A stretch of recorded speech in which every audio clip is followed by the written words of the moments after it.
Hello everyone, today we are going to learn with different way. आज हामीले different way बाट चाहिँ परिमार्जित EPS टपिक को च्याप्टर 35 को मिनिङ पढ्नेछौं र हामीले यो भिडियोलाई अन्तिमसम्म हेरिदिनु होला र यो भिडियो कस्तो लाग्यो हजुरले कमेन्ट बक्समा कमेन्ट गरिदिनु होला र हाम्रो YouTube च्यानलमा टेक्नोटिजेटलाई सब्स्क्राइब पनि गरिदिनु होला। ओके, हाम्रो के भन्छ 35 मा छाकबजाङ ख्वान्ली भनेको छ। ख्वाल्ली भनेको छ जस्तै यो यस्तोमा न पछि ल आएको छ भने न पछि लगत्तै ल आएको छ भने जहिले पनि उच्चारण के हुन्छ त ल ख्वाल्ली हुन्छ। भनेपछि त्यसलाई चाहिँ के भन्छ त कार्यालय व्यवस्थापन।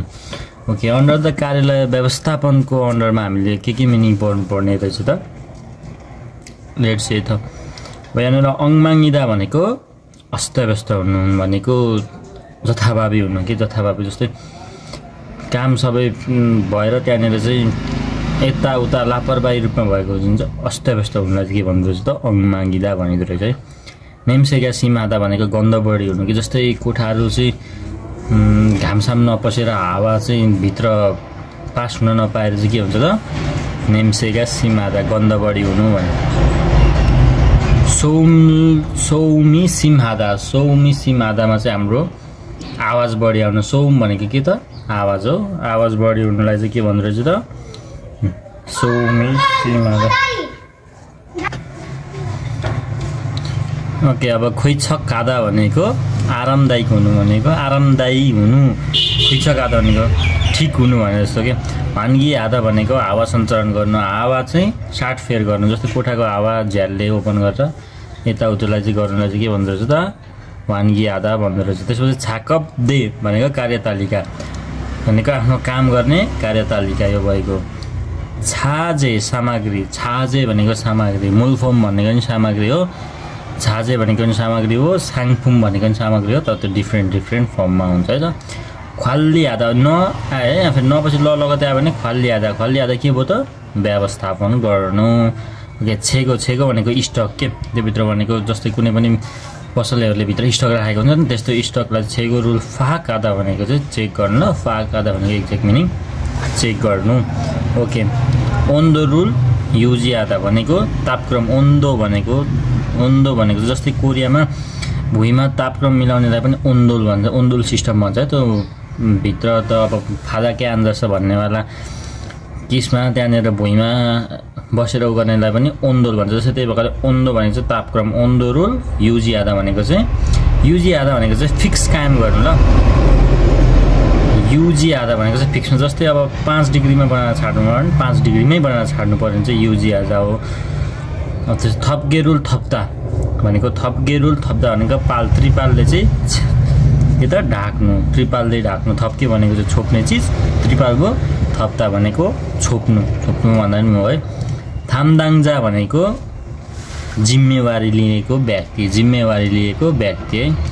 त्यसपछि के छ छकजङ ओन्दो भनेको छ उपयुक्त तापक्रम भनेको यसमा चाहिँ अब छकजङ ओन्दो भनेको यसमा चाहिँ जस्तै कोही बेला बढी कोही बेला घटी बनाउने अवस्थालाई चाहिँ के भन्दो रहेछ त छकजङ ओन्दो भन्दो रहेछ। सु रे फात्गी भनेको फोहोर उठाउने के त्यो हाम्रो कस्यार बढाइसकेपछि फोहोर बढाइसकेपछि हामीलाई उठाउने हुन्छ नि त त्यसलाई चाहिँ के भन्दो रहेछ त सुरे फात्की भन्दो रहेछ त। योरिजाङ भनेको सिसाको झ्याल। नेङदोङ छाङ्गो भनेको कोल्ड स्टोर अथवा जस्तै कि हाम्रोतिर अब त्यो नयाँ फलफुलहरूलाई चाहिँ नबिग्रियोस् भनेर चाहिँ राखिएको हुन्छ नि कोल्ड स्टोरहरू, त्यस्तैलाई चाहिँ के भन्दो रहेछ त नेङदोङ छाङ्गो भनेको। नेङजाङ्गोमा दोङ थपेको भनेपछि नेङजाङ भनेको चिसो बनाउने भन्ने कुरा सम्झिहाल्ने ल। मूल्यु छाङ्गो भनेको वस्तु भण्डारण गोदाम भनेको वस्तुलाई चाहिँ भण्डारण गर्ने गोदाम। कन्टेनर भनेको यहाँ चाहिँ सेम छ, कन्टेनर हो त्यो ठुलो गाडीहरूले बोकेर हिँडेको हुन्छ नि त्यसलाई चाहिँ के भन्छ त कन्टेनर। थप्के अघि माथि नै आएको थियो त्रिपाल। ओके, अब यताबाट जाउँ है त के छ यहाँ मल्टिथेप भनेको मल्टिप्लग है। मल्टिथेप भनेको धेरै भएको, मल्टिथेप भनेको प्लग रहेछ। छनसन भनेको बिजुलीको तार। सोनमुख फोहो भन्ने बित्तिकै जहिले पनि सुरक्षित भन्ने कुरा सोनमुख भनेको नाडी, सोन भनेको नाडी, मुख भनेको त्यही सोनमुखको नाडी सुरक्षित पट्टी। फो छाङबी भनेको फो भन्ने बित्तिकै सुरक्षा, छाङबी भनेको उपकरण, छोम्याङ भनेको बत्ती प्रकाश। खोमुजाङ्गाप भनेको खोमुछाङ्गाप भनेको रबरको पन्जा, खोमुछाङ्गाप भनेको के अरे रबरको पन्जा। खोमु भनेको रबरको, छाङ्गाप खोमु भनेको रबर, छाङ्गाप भनेको पन्जा रबरको पन्जा। फित भनेको प्रकाश किरण है, त्यो घामबाट आउने प्रकाश किरणलाई चाहिँ के भन्दो रहेछ त फित भन्दो रहेछ। सिक्की, सिक्की भनेको भाँडा, भाँडा हो। हुराइफेन, यसमा हु अलिकति मिस्टेक छ, फुराइपेन हो, फ हुनुपर्ने हो यहाँ, सरी यो फुराइपेन है। फुराइपेन भनेको फ्राई पेन, सुगन भनेको तौलिया, यो त हाम्रो बेसिकमा जानिसकेको हुन्छ। सेमेन्दे भनेको हात धुने बेसिन, सेमेन्दे भनेको के रहेछ त हात धुने बेसिन, हात धुने बेसिन। अनि त्यसपछि अब वाजाङदे भनेको मेकअप टेबल, वाजाङ, वाजाङदे भनेको वाजाङ फोम भनेको मेकअपको सामान, वाजाङदे भनेको मेकअपको टेबल हो। फेल्थु भनेको यसको खास भनेको चाहिँ पट्टा पनि हुन्छ, यसको बेल्ट पनि भन्ने हुन्छ है त। छाङसी फोम भनेको सजावट, छाङसी फोम भनेको सजावटको सामान। फ्याक्सिगे भनेको फ्याक्सी, फ्याक भनेको भित्ता, सिगे भनेको घडी, फ्याक्सिगे भनेको भित्ते घडी। यन्जन हि, यन्जन हि भनेको अझै पनि के अझै पनि। फोसुथ, फोसुथ भनेको चाहिँ यो इङ्ग्लिस कुरालाई चाहिँ कोरियनमा लेखेर यस्तो भएको, फोस्टरलाई फोसुथ लेख्यो के। खेनफासु भनेको चित्र कोर्ने कपडा, चित्र कोर्ने कपडालाई चाहिँ के भन्दो रहेछ त खेनफासु। छाङसिक भनेको सजावट, अघिको यहाँनिर के भनेको थियो छाङसिक फोम सजावटको सामान, यहाँनिर सजावटको सामान पनि हुनुपर्ने है त। ओके फेरि अब यता नेक्स्टपट्टि जाउँ। फादाकुल सुल्दा भनेको भुइँ बढार्नु। जस्तै मूलफमुल सेदा भनेको सामान गर्नु, मूलफमुल सेदा, सेदा भनेको गर्नु, मूलफम भनेको सामान। छेगो स्टक अघि पढेको। छाकप दोगु भनेको काम गर्ने उपकरण औजारहरूलाई चाहिँ के भन्दो रहेछ त छाकप दोगु भन्दो रहेछ हो। छाङसो दोगु भनेको, छङसो भनेको के हो सरसफाइ, छङसो दोगु भनेको सरसफाइ गर्ने उपकरण। फिछुङ्गी भनेको हिस्सा भनेको भाग, के फिछुङ्गी भनेको यति हिस्सा यति भाग भन्ने हुन्छ नि, त्यसलाई चाहिँ फिछुङ्गी भन्दो रहेछ त। खोङ्गु भनेको औजार, यो थाहा छ। दोगु र खोङ्गु भनेको उस्तै उस्तै हो, तर औजार र उपकरण भनेको यो चाहिँ अब औजार मात्र भनेको चाहिँ यो कुनै पनि विद्युतीय कुरा एड नभइकनको, र उपकरण दोगु भनेको चाहिँ त्यसमा चाहिँ विद्युतीय सामानहरू पनि एड भएको कुराहरूलाई चाहिँ उपकरण भनिन्छ है त। त्यसपछि मूलफम फोगुवा भनेको वस्तु भण्डारण, फोगुवा नादा भनेको के त भण्डारण गर्नु हो, त्यही भएर मूलफम भनेको सामान, फोगुवा भनेको वस्तु भण्डारण। सराब भनेको दराज, सराब भनेको के रहेछ त दराज, दराज हो। यसरी अब दिनमा चाहिँ 150वटा मिनिङहरू पढ्नु चाहिँ धेरै राम्रो है। अनि त्यसपछि पढ्ने बानीको विकास भयो भने मिनिङहरू याद हुँदै जान्छ। छुई भनेको मुसा भन्दो रहेछ, छुई भनेको मुसा अरे। किफोदु, अब यसलाई चाहिँ किबोर्ड हो, इङ्ग्लिसलाई चाहिँ नेपालीमा के अरे कोरियनमा लेख्दा पनि किबोदु, किबोदु भनिरहेको छ यहाँनिर हो। माउस, माउस भइगयो। टेबल, टेबल भइगयो। रेम्फू भनेको चाहिँ के रहेछ त बत्ती, रेम्फू भनेको बत्ती, रेम्फू भनेको बत्ती। छल्जे भनेको धातु, धातुलाई के भन्दो रहेछ त छल्जे, छल्जे भनेको धातु। छेवालयोङ भनेको छेवालयोङ अथवा पुनः प्रयोगमा आउने, के छेवालयोङ भनेको पुनः प्रयोगमा आउने। यो चाहिँ फोहोरको कुरामा धेरै युज हुन्छ, अथवा त्यो प्लास्टिकहरू पुनः प्रयोग गर्नलाई चाहिँ के भन्दो रहेछ त छेवालयोङ।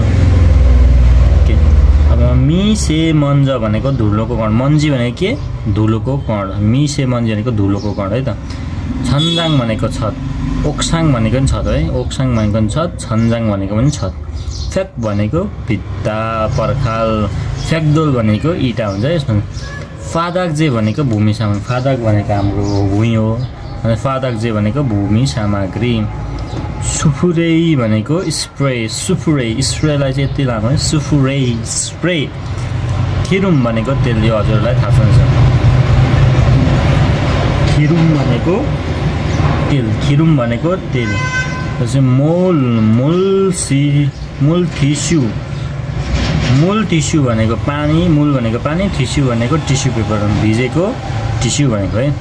के भन्छ सोन से छाङसो, सोन से चङजे, सोन से छङजे भनेको चाहिँ हातको सेनिटाइजर भनेको, सोन से भनेको हातको, छङजे भनेको सेनिटाइजर। ओके, अब त्यसपछि नेक्स्ट यतापट्टि जाऊँ फेरि।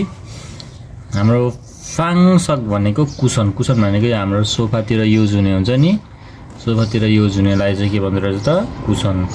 खन्थोन भनेको पर्दा, खन्थोन भनेको पर्दा है, खन्थोन भनेको पर्दा, खन्थुन भनेको पर्दा। ओतखरी भनेको, ओतखरी भनेको लुगा झुन्याउने ह्याङ्गर, ओतगरी भन्दा नि है, ओतकरी भने जस्तो ओतकरीलाई लुगा झुन्याउने ह्याङ्गर भन्नुहुन्छ। ह्याङ्जो, ह्याङ्जो भनेको के त अगरबत्ती मोतिलो, अगरबत्ती, ह्याङ्जोलाई चाहिँ अगरबत्ती भन्दो रहेछ। खिफुथु भनेको उपहार, खिफुथु भनेको उपहार रहेछ है त। छाङनामगाम भनेको खेलाउना, छाङनामगाम भनेको खेलाउना। छङऱ्याङ उम्र्यो भनेको सोडा कोल्ड ड्रिङ्क, छङऱ्याङ उम्र्यो भनेको चाहिँ के त सोडा अथवा कोल्ड ड्रिङ्क भन्दा भयो त। छोआ फोइदा भनेको राम्रो देखिनु, यो आ फोइदा भनेको इ देखिनु हो, छोआ फोइदा भनेको छोत्ताको, छोआ फोइदा राम्रो देखिनु। फुलखोइ आधा भनेको असन्तुष्ट हुनु, फुलखोइ आधा भनेको असन्तुष्ट हुनु है, असन्तुष्ट हुनु। नोङदामुल हादा भनेको मजाक गर्नु, नोङदामुल ठट्टा गर्नु, के ठट्टा गर्नुलाई के भन्दो रहेछ, नोङदामुल हादा भन्दो रहेछ है त। फुलखोइ कामुल नुकिदा भनेको नुकिदा भनेको महसुस गर्नु, अनि फुलखोइ काम भनेको असन्तुष्टि।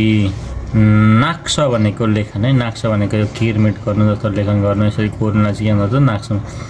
सिगाकजक भनेको दृश्यात्मक। यायुवी भनेको, यायुवे भनेको पिकनिक है, पिकनिकलाई चाहिँ यायुही पनि भन्छ। तारुदा भनेको पछ्याउनु है, तारुदा भनेको पछ्याउनु। खाङ्यो आधा भनेको जबरजस्ती गर्नु। छिम्मे आधा भनेको उल्लङ्घन गर्नु।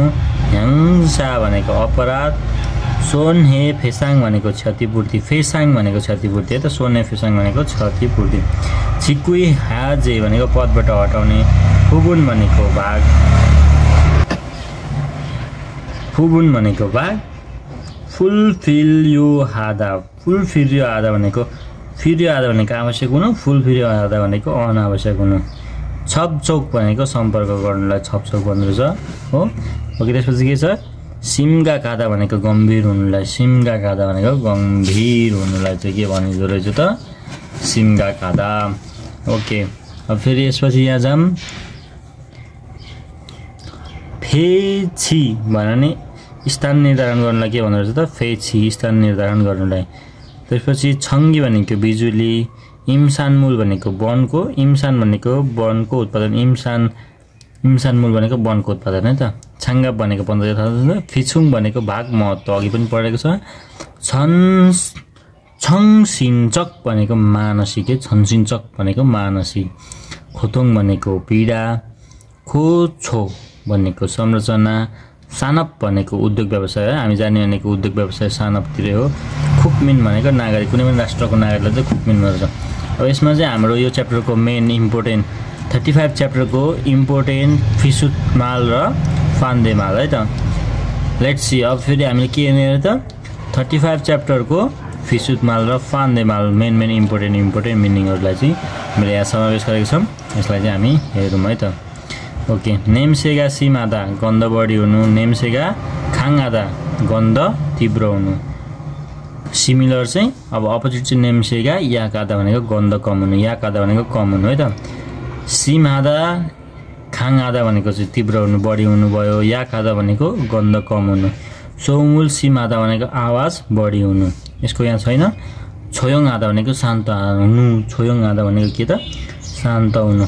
वान्गी आधा भनेको हावा सञ्चालन हुनु, हावा साटफेर हुनु हो भनिसकेपछि। थङ फोम आधा भनेको नि हावा के रहेछ त हावा चलाउनु रहेछ है। मिल्फे आधा भनेको हावा बन्द गर्नु, मिल्फे आधा भनेको हावा बन्द गर्नु। छङजक ओन्दौ भनेको उपयुक्त तापक्रम मिलाउनु। आल्माजुन ओन्दो मिल्ने आल्माजुन भनेको मिल्ने ओन्दो मिलाउनु हो फोछकजङ ओन्दो भनेको अयोग्यताक्रम मिलाउनु फादाकोल सुल्ला भनेको भुइँ बढाउनु छङसो आधा भनेको सफा गर्नु यसको अपोजिट चाहिँ छैन